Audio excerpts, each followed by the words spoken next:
Good afternoon po sa lahat. So, I will sharing too much information today. Too much information. So, sumakit yung tiyan ko. Nag-isa ako nagpunta ng CR. Nag-isa ako nag-asikaso sa sarili ko, naghugas at iba pa. Diretso ligo. Ako lang din mag-isa. Tapos, naghugas ko ng CR, nagpasuyo ako ng damit ko. Ako lang din po ang nagsuot mag-isa ng damit ko. Ako lang nag-bihis mag-isa.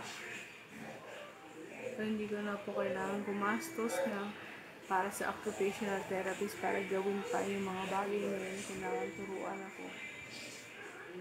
Kaya naman mag-independently.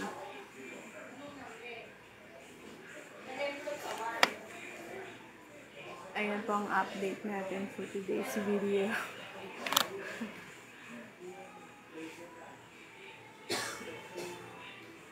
Nakaka-akyat baba ako. Pero, mag-isa minsan. Kasi minsan doon ako kailangan i-exercise yung up and down. Pagbaba at pag-akyat. Yung balancing. With assistance din. May nagtitingin pa rin sa akin pag-akyat baba ako. CR. Tapos, kain minsan. Pag nagutom ako minsan kumukha ng pagkain ko mag-isa. Pero hindi pa ako nakapagluto ng sarili kong inilamin o kakainin. Ano ba? So, yun lang naman halos ang update. Nakakaalam na naman ng iba sa mga nakakasubaybay. Nakapaglakad ako with or without cane. Pero hindi ko pa perfect ang balancing. So, medyo natutumba pa. Soon, mag-perfect na rin natin yun.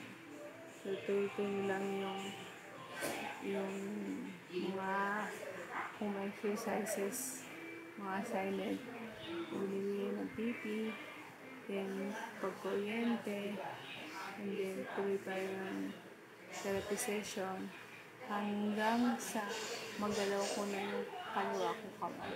Kasi hindi ko pa siya ma-close open.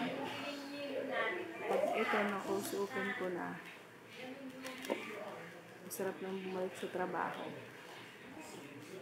Magaling na makakakilos. Pag na-close open, hirap nang walang pinagkakakitaan. Alam na natin lahat yan. So, yun lang po ang latest update. Upload na lang po ako sa susunod ng recorded na. Mahirap mag-live. Madaling malobat ang phone. Sira kasi isa kong phone na talagang ginagamit.